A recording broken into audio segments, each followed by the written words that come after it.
Welcome back to another review by Mega Train Lover. Today we're having a look at another Bachmann locomotive, and as you can see from the box, it is a Class 42 warship. Now, first of all, we'll turn to the side, and you can see the product code is 32-052A. It's a Class 42 diesel, number D823 in British Railways green, and this is full BR green without the yellow front end, and it's called Hermes, or Hermes, or I'm just going to say Hermes.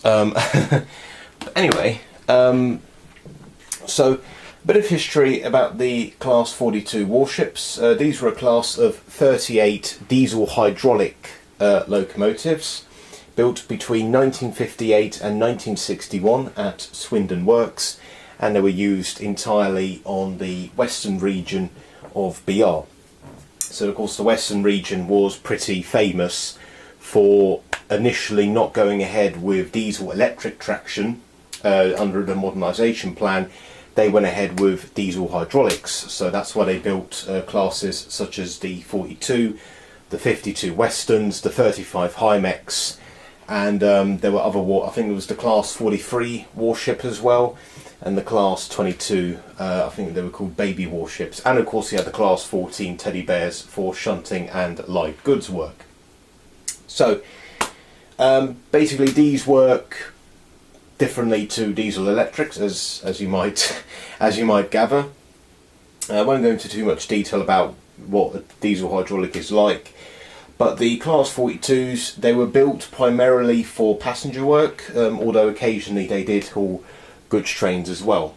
Now, them being diesel hydraulics, it was a hindrance in an economical sense, because by the late 1960s, British Railways were reforming their traction policy, and unfortunately the warships, the Hymex and the Westerns, with their diesel hydraulic nature, and of course the Class 14 teddy bears, meant that they were classed as non-standard.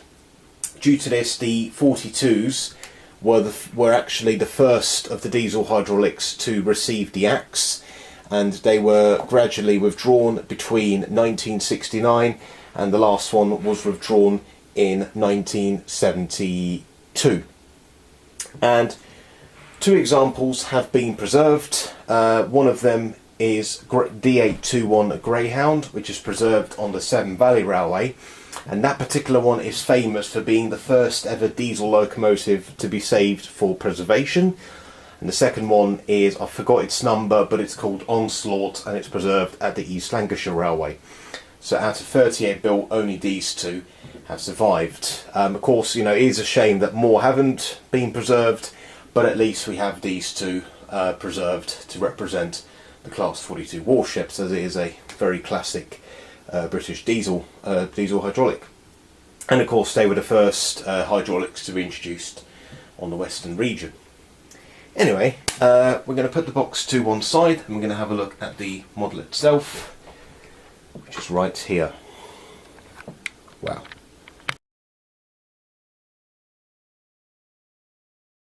And here she is. Now first off, we've got to talk about the weight.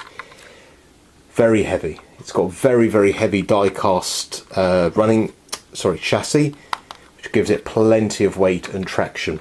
So I'm very surprised if it will have any problems with hauling. But wow, I mean, it just looks stunning, doesn't it? Start at the front. The head code boxes do light up, and also one of the marker lights does work when it's running forwards. When it's running backwards, the tail light works. This particular model does not have any cab light, or actually I think it does. No, it does have cab lights, I believe so. I don't remember. I don't remember. I haven't run this in a couple of weeks or so, but yeah, I think it does. We'll see later. We'll see later. But anyway, so it does have working lights. This is a later warship model. I think this was released about 10 years ago. The original warships didn't have lights. The Bachmann models, the later ones do. As you can see, you got all the detail that's required. You've got the separately fitted handrails on the front. and then sprung buffers. The previous owner has fitted all of the detail on one end only, so this cowling and the brake pipes and the couplings, they've all been fitted by the previous owner. There's number D823, and you get a driver and a second man. Now I believe if you get this initially, you only get a driver, but the previous owner has fitted a second man, which is a very nice touch, because diesels of the period all had second man. It's obviously later, when they started introducing the dead man's device, that's when they did away with the second man. There's the late crest, the British Railways late crest, and the nameplate Hermes, which is, this one is printed. I think you can get etched nameplates for it, but for the time being I'm just going to leave it as it is, but it looks very, very nice. And there's the builder's plate there, which is readable. I think it says, definitely says Swindon, built in Swindon. All the warships were built in Swindon, except for some. There were some which were built by North British, but the class 42s, all of them were built at Swindon Works. You get very, very nice texturing on the grills, all over the body, on the roof. You got the fans. You can't actually see the fans. They're hidden. Well, there is no fan detail, but the detail above the fans looks really, really nice, and the roof detail itself looks really, really nice as well. I mean, there's not too much in terms of like separately fitted items, but that's just the nature of the locomotive. I mean, it's a fairly basic construction. If you think about it, you know, it's not like a steam engine or stuff, but I mean, it does look very, very nice. It's a very, very classic British diesel, and the livery application is spot on this. You also get the bogies, which are very, very nicely detailed. The camera focuses. There we go. So you get the leaf. I think that's a leaf spring. The dampers. You know, all the detail which is required on the bogie is there, and of course the very interesting wheels where the axles are actually in. The axle boxes are within, behind the wheel. So instead of being on the outside, they are, they're inside the axle. That's the best way I can describe it. But you know what I mean. So the wheels are exposed. And it's a similar arrangement on the class 52s. So on the 52s, the wheels are exposed except for the centre wheels, which are behind the bogie frame. So yeah, I mean, all in all, it's a beautiful looking model by Bachmann of the class 42. Yeah, very, very impressed with it. Livery spot on. All the detail is really, really nice. Even though this is an older model, but I mean, it looks fantastic. Yeah, very, very, very impressed with it. However, detail is one thing. Let's see how the warship runs.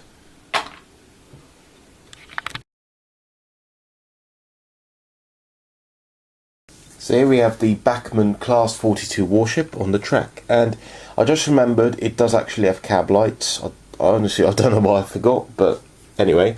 So first we're going to turn the headlights on. So as you can see, the head code boxes come on, as does one of the marker lights. If I switch direction, the tail lights come on, and then function 1 turns on the cab lights. So we're going to apply some power and watch her go. Away she goes. Wow. I mean, she's very fast. It's just over halfway speed, but wow, very, very smooth.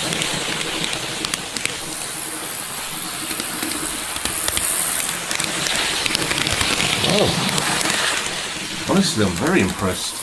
Let's get a few shots of her passing.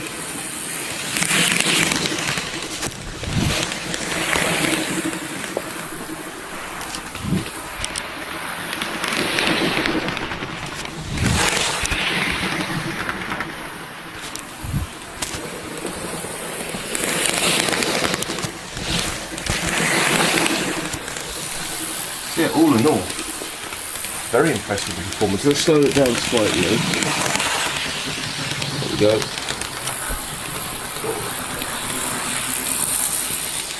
Yeah, excellent runner. Do like the slight growl that it makes. Adds quite a bit of character to it. Yeah, very, very impressive.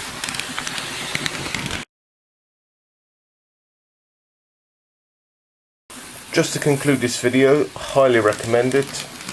I believe there is a new 42 warship being released by Helgen sometime, but the old Bachmann model, this one, if we can call it that, is a very, very nice interpretation of the warship as well.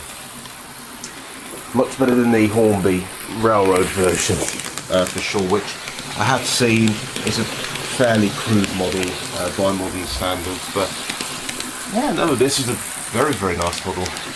Anyway, thanks so much for watching. We'll see you in the next video. Goodbye.